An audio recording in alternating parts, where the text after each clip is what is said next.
తెలంగాణ సమాజానికి కాంగ్రెస్ పార్టీ కార్యకర్తలకు ఈ గెలుపులో మాకు అండగా నిలబడ్డందుకు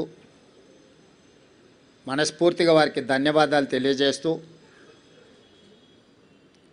ఈ గెలుపు మా బాధ్యతను మరింతగా పెంచింది. 2 సంవత్సరాలు పూర్తి చేసుకుంటున్న సందర్భంలో హైదరాబాద్ నగరంలో సాధారణ ఎన్నికల్లో మాకు పెద్దగా సానుకూలమైన ఫలితాలు లేని సందర్భంలో ఇప్పుడు ప్రజలు అండగా నిలబడి కాంగ్రెస్ పార్టీని ఆశీర్వదించి తెలంగాణ రాష్ట్రాన్ని సంక్షేమంలో అభివృద్ధి కార్యాచరణలో ముందుకు వెళ్ళండి, బాధ్యతతో ఈ కార్యక్రమాలను నిర్వహించండి అని చెప్పి మమ్మల్ని ఆశీర్వదించడం జరిగింది. దీన్ని ప్రజల యొక్క ఆశీర్వాదంగా, దీన్ని ఒక బాధ్యతగా కాంగ్రెస్ పార్టీ నాడు స్వీకరించడం జరిగింది. ఎన్నికల్లో నెగ్గితే ఉప్పొంగిపోవడం, ఓడిపోతే కుంగిపోవడం అనేది కాంగ్రెస్ పార్టీకి తెలీదు. కాంగ్రెస్ పార్టీకి తెలిసిందల్లా ప్రతిపక్షంలో ఉంటే ప్రజా సమస్యల మీద పోరాటం చేయడం, ప్రభుత్వంలో ఉంటే ప్రజా సమస్యల్ని పరిష్కరించడానికి నిరంతరం ప్రయత్నం చేయడమే కాంగ్రెస్ పార్టీకి తెలుసు.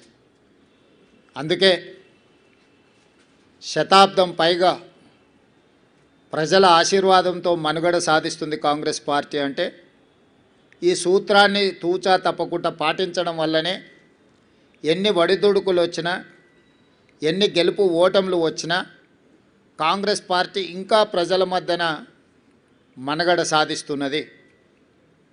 అందుకే ఈనాడు జరిగిన జూబ్లీహిల్స్ ఉప ఎన్నికల సరళిని మీరందరూ గమనించారు. ఇందులో ప్రజలు విలక్షణమైన తీర్పునివ్వడమే కాకుండా పోలైన ఓట్లలో 51% కాంగ్రెస్ పార్టీకి ఓటేయడం ద్వారా ఎప్పుడూ లేనంత బలం, ప్రజాబలం ఈనాడు కాంగ్రెస్ పార్టీకి వచ్చింది, కాంగ్రెస్ పార్టీకి చెందింది.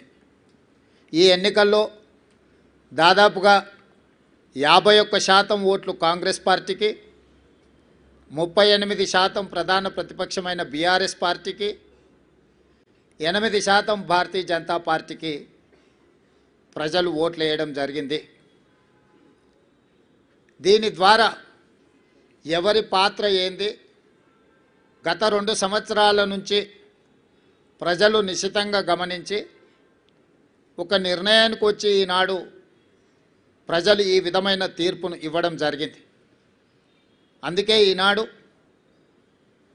ఈ బాధ్యతను తీసుకొని ముఖ్యంగా తెలంగాణ రాష్ట్ర బడ్జెట్లో 60 నుంచి 65% ఆదాయము ఈ జంట నగరాల నుంచి, ఈ ప్రాంతం నుంచే మన ప్రభుత్వానికి వస్తున్నది. ఇక్కడ వస్తున్న ఆదాయాన్ని రాష్ట్రం నలుమూలల సంక్షేమం కోసం, అభివృద్ధి కోసం ఖర్చు పెడుతున్నాం. ఈ నగరాన్ని కాపాడుకోవడం, ఈ నగరాన్ని అభివృద్ధి చేసుకోవడం, ఈ నగరంలో నివసిస్తున్న ప్రజలకు మౌలిక వసతులను అభివృద్ధి చేయడం, ఉద్యోగ ఉపాధి అవకాశాలు పెరగడానికి అవసరమైన ప్రణాళికలు రచించడం అనేదాన్ని పూర్తి స్థాయిలో మా ప్రభుత్వం నిర్వహిస్తుంది. నేను ఎన్నికల ముందు చెప్పిన ఈనాడు గెలిచిన సందర్భంగా మీ ద్వారా ప్రధాన ప్రతిపక్ష పార్టీకి, కేంద్రంలో అధికారంలో ఉన్న భారతీయ జనతా పార్టీకి కూడా సూచన చేస్తున్నా. మన పాత్రలను, మన వ్యవహార శైలిని ప్రజలు నిశితంగా పరిశీలించి ఈనాడు ఒక నిర్ణయానికి వచ్చిండ్రు. ఈ నిర్ణయంలో ఎవరి పాత్ర, ఎవరి బాధ్యత ప్రజలు విస్పష్టంగా తీర్పునివ్వడం జరిగింది.